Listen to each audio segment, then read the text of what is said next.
Bonsoir et bienvenue dans le journal insubmersible. Mercredi 25 septembre dernier. En début d'après-midi, un morceau du glacier du Val d'Aoste, en Italie, se détache. Quelques minutes plus tard, en aval, un randonneur qui se désaltérait à une cascade se rend compte que l'eau est soudain plus fraîche et en profite pour boire quelques gorgées de plus. Revigoré par cette fraîcheur, et alors qu'il s'apprêtait à rentrer, il se dit finalement qu'il a encore l'énergie et le temps de terminer son parcours avant la nuit. Malheureusement, présumant de ses forces, il chute et se foule la cheville. La nuit tombant, incapable de marcher et le portable déchargé de surcroît, il sait qu'il va devoir attendre le matin qu'un randonneur le trouve. Le soir, son ami, resté en France, craint le pire. Il avait informé de sa randonnée et promis de l'appeler sitôt rentré. Elle appelle alors les secours de la station et décide de veiller toute la nuit. Vers 1h30 du matin, épuisée d'attendre, elle va à la fenêtre qui donne sur le jardin fumer une cigarette. Déjà 6 mois qu'elle avait arrêté de fumer. Tant pis. En attendant d'habiter ensemble, elle vit dans un petit appartement avec un jardin, juste à côté de l'usine de la ville. La nuit est calme. La ville de Rouen dort paisiblement. Elle souffle une dernière vague de fumée dans le ciel, puis elle écrase son mégot sur le rebord extérieur de la fenêtre et va se coucher. Mais le mégot, mal écrasé, fume encore et vient toucher l'attache de la corde à linge qui prend alors feu. Les flammes suivent alors lentement la corde jusqu'à la haie d'arbres cachant le grillage du site de l'usine. L'hypothèse d'un départ de feu extérieur au site Lubrizol, avancée par son directeur, était donc exacte. Le responsable de l'incendie était le réchauffement climatique. La ministre de la Santé, dans sa dernière intervention, se veut rassurante. On peut aujourd'hui respirer à Rouen et sans aucun risque d'absorber des substances toxiques pour l'organisme.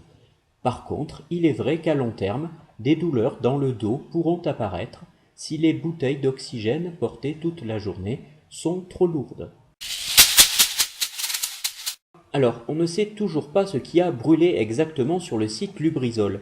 Son directeur n'arrive décidément pas à se souvenir de ce que fabrique son usine, ni même ce qu'il y faisait depuis 3 ans, et ce, malgré les promenades quotidiennes avec l'infirmière depuis 10 jours près du site, ou des photos de l'usine qui lui sont montrées, ou même le nom de l'usine, Lubrizol. Non, rien n'y fait, il se souvient plus. Dans le reste de l'actualité, il y a 2 semaines s'ouvrait le procès du Mediator. Alors peut-être vous demandez-vous, mais que signifie le nom de ce médicament?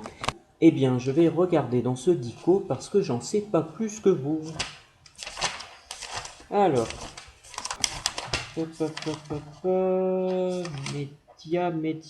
Mediator, voilà.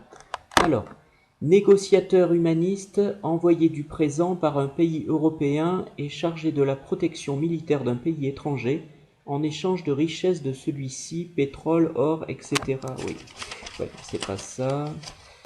Lamelle utilisée pour faire vibrer les cordes de certains instruments de musique. Oui, non plus. Ah, ça y est. Médicament utilisé pour faire vibrer la corde vénale de certains laboratoires. Ah oui, maintenant c'est clair, oui. Ouais.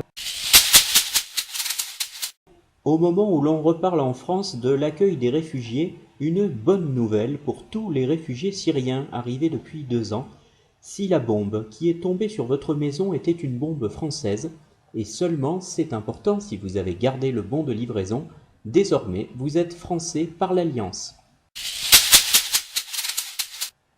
Le réchauffement climatique qui depuis 6 mois fait fondre les glaciers rien que pour nous emmerder, et entraînant désormais des accidents industriels de surcroît, semble épargner les plus riches d'entre nous. En effet, depuis la suppression de l'ISF, aucune trace de ruissellement ou d'argent réinvesti dans les entreprises n'a été observée. Malaise en bleu, c'est désormais scientifiquement prouvé. Même lestée d'une arme et d'un bouclier, l'âme d'un policier peut elle aussi s'envoler. Loisir à présent, si vous aimez danser, une nouvelle danse fait un carton actuellement. Après la salsa portoricaine, voici la salsa porto. on danse la salsa après s'être torché au Porto. Et puis après les concours canins, voici les concours humains. La première édition se déroulait hier après-midi au parc Vendôme à Aix-en-Provence. Le premier prix de beauté a été décerné à un magnifique hipster à poils longs. Son propriétaire, un caniche maltais, s'est dit extrêmement fier de ce prix, récompensant des mois de travail. Alors que de nombreux produits alimentaires européens vont être surtaxés dès la semaine prochaine à la demande de Donald Trump, à Marseille, une alimentation s'est ouverte proposant 90% de produits venus tout droit des États-Unis, des sodas, des cookies aux Smarties, du bœuf déshydraté, du fromage en spray. Ah, la collaboration, un sentiment tellement français. C'est sur cette note nostalgique que se termine ce journal insubmersible. Bonne semaine en surface, bonsoir. Heidi, Heido, Heida. Heidi, Heido, Heida.